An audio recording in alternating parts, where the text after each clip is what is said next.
السلام علیکم ورحمۃ اللہ وبرکاتہ۔ الحمدللہ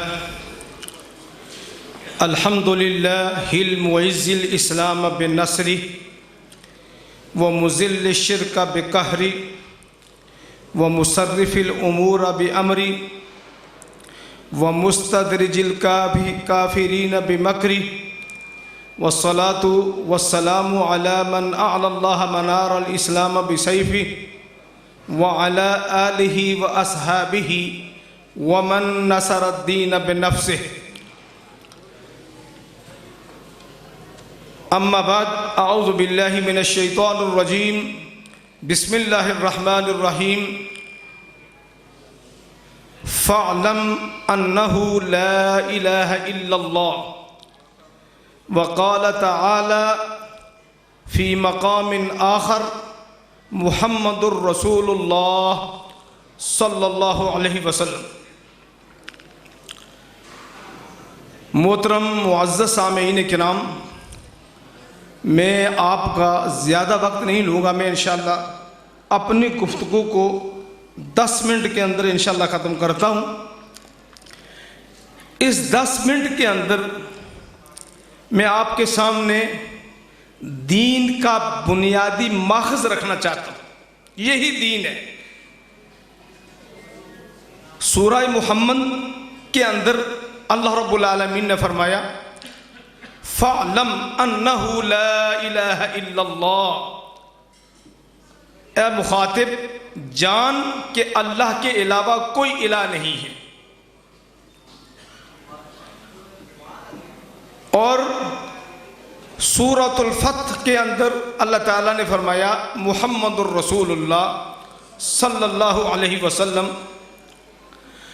اور نبی مکرم صلی اللہ علیہ وسلم نے ارشاد فرمایا بنی الاسلام علی خمس شہادت ان لا الہ الا اللہ وان محمد الرسول اللہ صلی اللہ علیہ وسلم.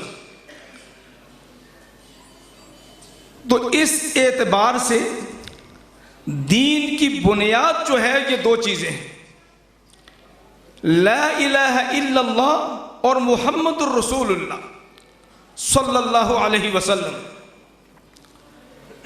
اللہ کی توحید، اللہ کی الوہیت، اس کے اندر اللہ کو یکتا ماننا، اللہ کو وحدہ لا شریک ماننا، یہ بنیادی نقطہ ہے ایک مسلمان کے لیے. پوری انسانیت کو یہ دعوت دی گئی. پیغمبر علیہ السلام نے صفا کی پہاڑی پر یہ اعلان کیا تھا قولوا لا الہ الا اللہ تفلحوا. لا الہ الا اللہ کہہ دو، کامیاب ہو جاؤ. میرے معزز سامعین کرام، اس توحید کی خاطر، اس الوہیت کی خاطر اللہ نے 1,24,000 سے زائد پیغمبر کم و بیش اس دنیا کے اندر بھیجے کہ وہ لوگوں کو لوگوں کی بندگی سے نکال کر ایک اللہ واحد لا شریک کی بندگی پر لگا دے. ہر نبی نے، ہر رسول نے آ کر اپنی اپنی قوم کو، اپنے اپنے علاقوں کو، اپنی اپنی بستیوں کو یہ دعوت دی یا قوم اعبدوا اللہ ما لکم من الہ غیرہ. اے میری قوم کے لوگوں، اس اللہ کی عبادت کرو، ایک اللہ کی عبادت کرو، وہ اللہ جس کے علاوہ کوئی الہ نہیں ہے. ہر نبی نے اپنی اپنی قوم کو یہی دعوت دی. بات کہیں لمبی نہ ہو جائے تو محترم سامعین، الوہیت کیا ہوتی ہے، الہ کیا ہوتا ہے؟ الہ وہ ہوتا ہے جو عبادت کے لائق ہو، جو سجدے رکوع کے لائق ہو، وہ ذات جس سے دعا مانگی جائے. یاد رکھیے، یہ پہلا جز جو ہے نا کلمے کا، اشہد ان لا الہ الا اللہ، یہ ہمیں کہتا ہے کہ عبادت اللہ کی کرنی ہے، اللہ کے علاوہ کوئی عبادت میں اس کا شریک نہیں. اور عبادت تین طرح کی ہوتی ہے. ایک عبادت ہوتی ہے زبانی، اس کو قولی عبادت بھی کہتے ہیں، ایک عبادت ہوتی ہے بدنی، اور ایک عبادت ہوتی ہے مالی۔ عبادت قولی ہو وہ بھی اللہ کے لیے، التحیات للہ والصلوات، عبادت بدنی ہو وہ بھی اللہ کے لیے۔ قولی عبادت جو زبان سے بندہ عبادت کرتا ہے، زبان کا استعمال کرتا ہے، تو اللہ کی تعریف کے کلمات، اللہ کی تعریف، اللہ کی حمد، اللہ کی ثنا، یہ صرف اللہ اس کا حقدار ہے۔ اور بدنی عبادت یہ نماز ہے، یہ روزہ ہے، یہ حج ہے، یہ ساری بدنی باتیں۔ دعا کرنا بھی بدنی عبادت ہے۔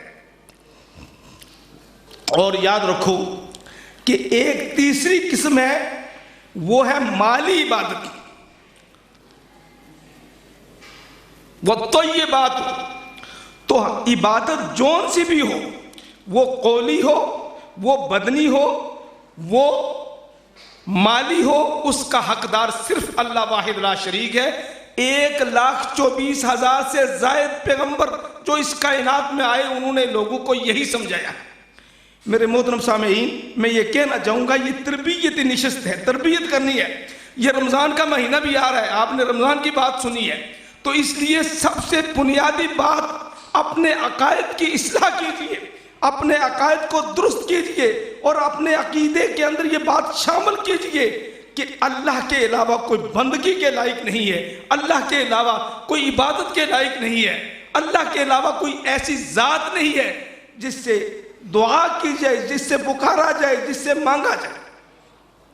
اور دوسرا کلمے کا جز محمد رسول اللہ۔ تو محمد رسول اللہ کا کیا معنی ہے؟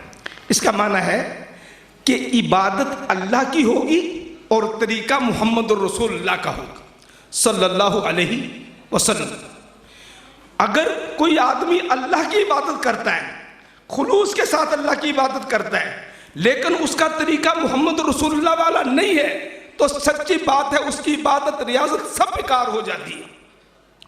اور اگر کسی شخص کا طریقہ رسول اللہ کا طریقہ ہی ہے، لیکن وہ اللہ کے علاوہ کسی اور کی بندگی کرتا ہے، تو یاد رکھو وہ بھی اپنی عبادت کو ضائع کرنا ہے۔ یہ دو بنیادی باتیں ہیں، عبادت کا حقدار اللہ، اور اس عبادت کے اندر جو طریقہ ہے وہ محمد رسول اللہ صلی اللہ علیہ وسلم کا۔ یہ دو باتیں میں نے آپ کے سامنے رکھی ہیں، اس لیے یہ دو چیزیں اپنا لیں، اور یہی دین ہے، یہی دین کا مغز ہے، یہی دین کی بنیاد ہے۔ ان دو چیزوں کے علاوہ کوئی تیسری چیز دین نہیں ہے۔ اس لیے محترم سامعین، اس نشست کے اندر اتنا ہی کافی ہے، اور اس پر عمل کرنے کی اللہ توفیق دے، اور ہم کوشش کریں کہ ہم عبادت اللہ کی اور طریقہ جب بھی استعمال کریں تو وہ رسول اللہ کا طریقہ ہو، تو پھر انشاءاللہ ہمیں دنیا کے اندر بھی اور آخرت کے اندر کامیابیاں ملیں گی۔ اللہ تعالیٰ عمل کی توفیق دے۔ وما علینا الا البلاغ المبین۔